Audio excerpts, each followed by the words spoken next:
And next I recognize a new member of the Appropriations Committee, Senator Britt. Welcome.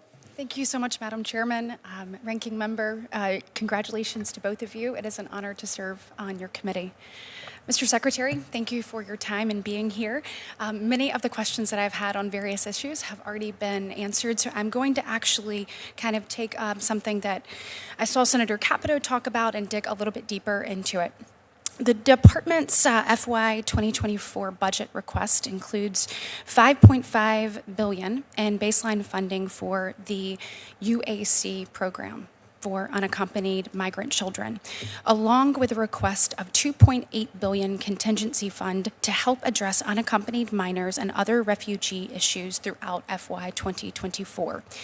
But as has been mentioned here today, the UAC program is plagued by deficiencies, poor management, which combined with this administration's reckless and irresponsible policies encourage illegal immigration and I believe have put the lives of children and their well-being at risk.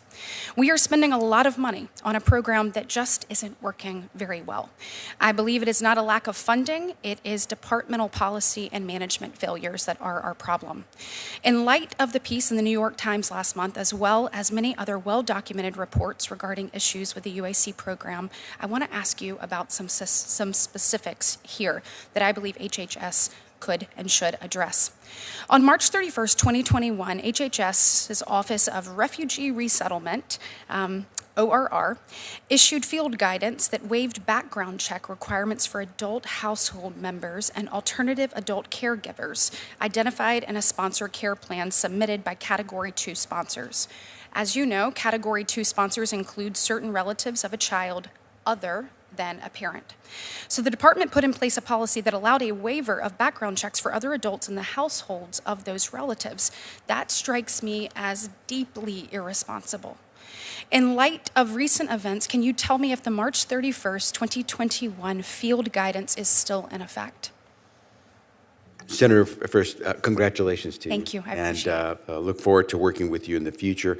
On this particular question, I won't try to refute some of the things that you've said that I think are inaccurate about the program, because the men and women at HHS work very, very hard to protect these kids, thousands of kids that have passed through our hands as we care for them, and we do everything we can to not only care for them while they're in our custody, but find them a very secure placement. Yeah, yes, sir, and I don't believe that it is actually the people at HHS. I said it is the management and the policies, and so the policy of not checking the background of these individuals in a home that we are putting a child in, my question is that still the case? Right, and I think you've not stated it properly, because we do background checks. Good. So the sponsor of any child has to go through background checks. Okay, and not the sponsor, but anyone in their household. And so if the sponsor is one of the immediate relatives, so for example, if it's the parent, right, then we, in order to get the child to the parent, because again, what we are always told, whether it's through the courts or whether it's through the best advice of professionals who know about the